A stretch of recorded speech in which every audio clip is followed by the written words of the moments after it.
Good evening, everyone, and welcome to the Bloomsbury Institute. I'm Nigel Newton of Bloomsbury, and we're delighted to see you all here, and most of all to welcome Khaled Hosseini back to England. With And the Mountains Echoed, so what was your very first starting point with that? The starting point with that book was an image. It really was. It was just, almost like I've said before, like a thunderclap. It was this picture of a guy who's walking across a desert, and he's pulling one of those old radio flyer wagons, little red wagons with 4 wheels, and there's a little girl inside. She's about 3, and several paces behind them is a boy who's about 10, and they're walking in the desert, and it's just them, and there's mountains.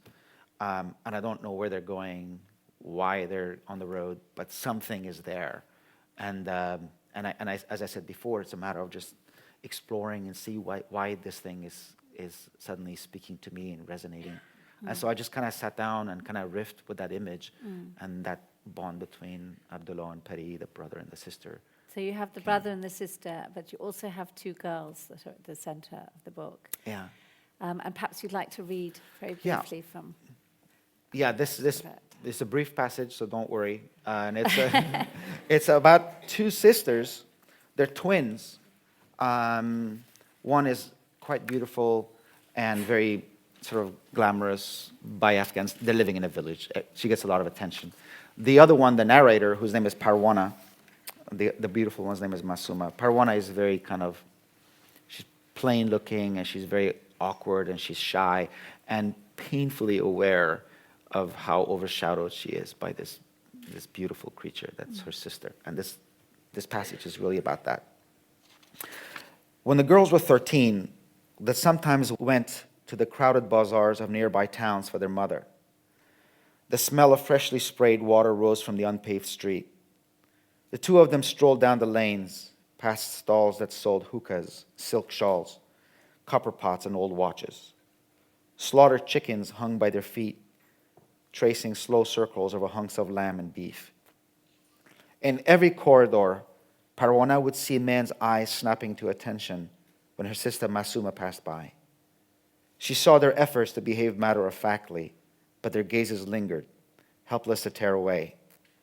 If Masuma glanced in their direction, they looked idiotically privileged. They imagined they had shared a moment with her. She interrupted conversations mid-sentence, smokers mid-drag. She was the trembler of knees, the spiller of teacups. So we're going to go on to questions. We have a question from Australia. Do you find that you start writing a story with a plot and character in mind, but as you write, the plot and characters change into something else? A resounding yes. My books always surprise me. I never, ever end up going where I think I was going to go. No character ends up behaving the way I thought they were going to behave. There. Does that work?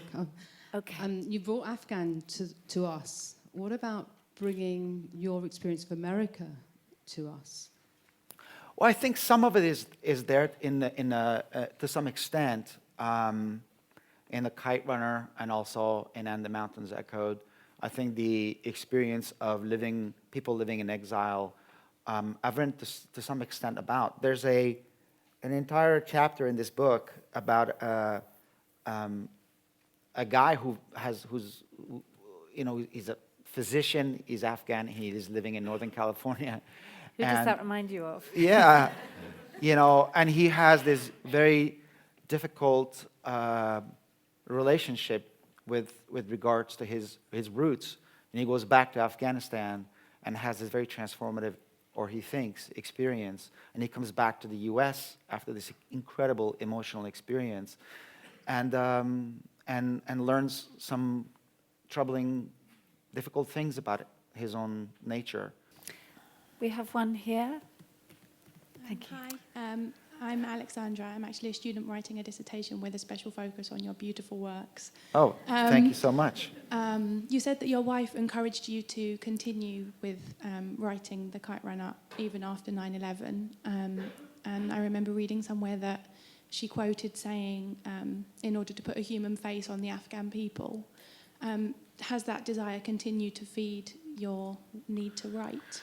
Well, I think there's a kind of a distinction that I have to make, and it may seem a little nitpicky, but to me it's a very important one. Even after what she said, that really wasn't my motivation, to be frank about it.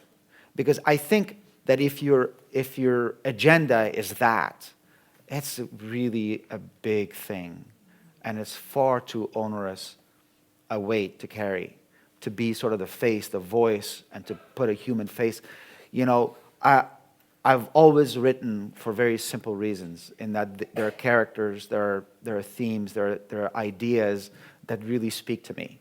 You know, there's something about the experience of being human on this planet, you know, aspects of it that I find you know, irresistible and very moving, and I want to write about those things. I've never tried to educate anybody about Afghanistan, because I think the moment that becomes sort of the engine that propels you, then your writing becomes very agenda-driven, and it's tainted, because then you have an audience in mind.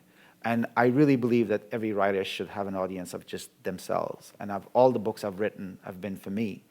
But books serve a purpose far beyond what the writer intended. And I realize that for many people in the West, certainly in the US, my books are sort of a window into Afghan culture, Afghan life, history, and so on.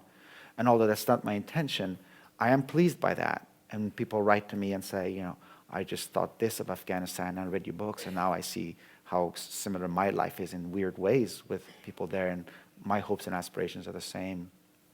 We're running out of time, so I'm going to take one here, one up there, and then finish with one there. So do you want to go?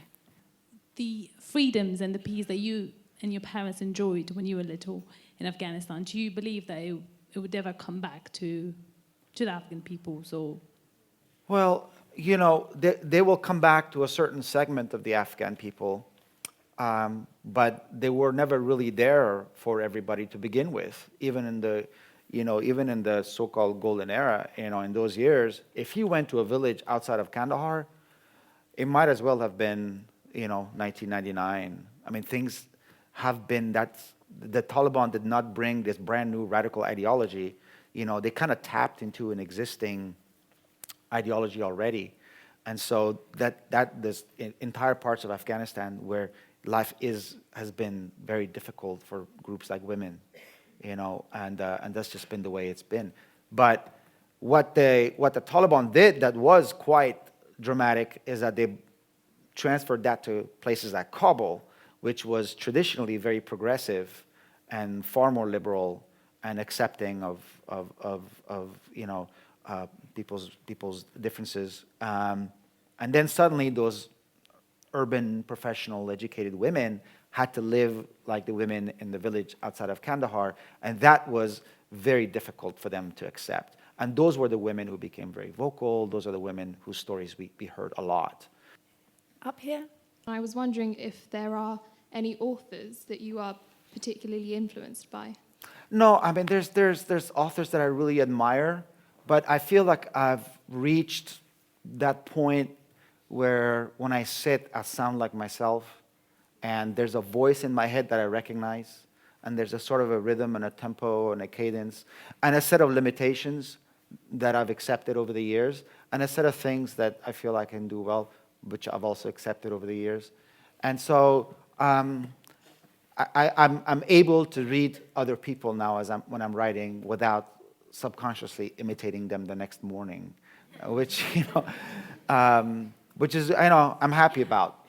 So, you know, I admire a lot of writers. I think I've learned something from every author I've read, but I'm not aware, at least consciously, that I've really been, you know, inspired or tried to emulate anyone.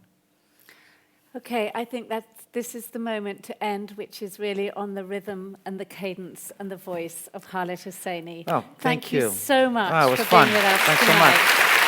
Thanks. Wonderful. Thank you.